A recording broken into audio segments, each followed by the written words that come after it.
विजयदशमी म्हणजेच दसरा या सणाबद्दल आपण संपूर्ण माहिती पाहूयात. त्याआधी जर तुम्ही आमच्या चॅनलवर नवीन असाल तर आमच्या चॅनलला सबस्क्राईब करायला विसरू नका. चला तर मग आपण माहिती पाहूयात. दसरा सण मोठा नाही आनंदाला तोटा असेही म्हणण्याची परंपरा आहे. ती उगीच नाही तर विजय प्राप्त करणारा फार मोठा इतिहास या दिवसाच्या मागे दडलेला आहे. हा दिवस पराक्रमाचा दिवस म्हणूनही साजरा केला जातो. प्रभू रामचंद्रांनी रावणासारख्या बलाढ्य योद्ध्याचा वध करून शत्रूवर विजय प्राप्त केला तो याच दिवशी. देवी दुर्गेने महिषासूर राक्षसाला युद्ध करून संपविले ते याच दिवशी. त्यामुळेच तिला महिषासूर मर्दिनी असेही म्हटले जाऊ लागले.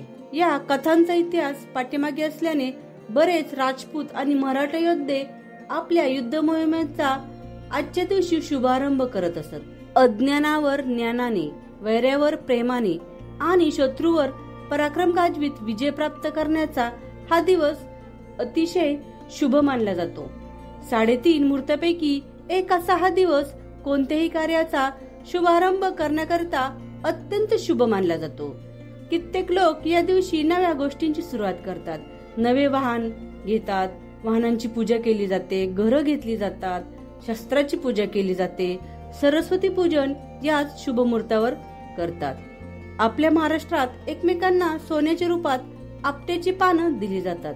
या दिवशी सीमेलंघन, सरस्वती पूजन, शमी पूजन, शस्त्राचे पूजन आणि अपराजिता पूजन देखील केले जाते. तिन्ही संजेला गावाबाहेर जात आपल्या गावाची सीमा ओलांडायची अशी प्रथा आहे.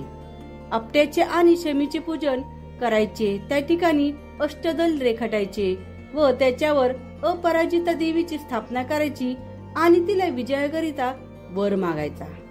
अशा प्रकारे आहे विजयादशमी म्हणजे दसरा या सणाबद्दल संपूर्ण माहिती. आमचा व्हिडिओ आवडल्यास लाईक व सबस्क्राईब करायला विसरू नका. धन्यवाद.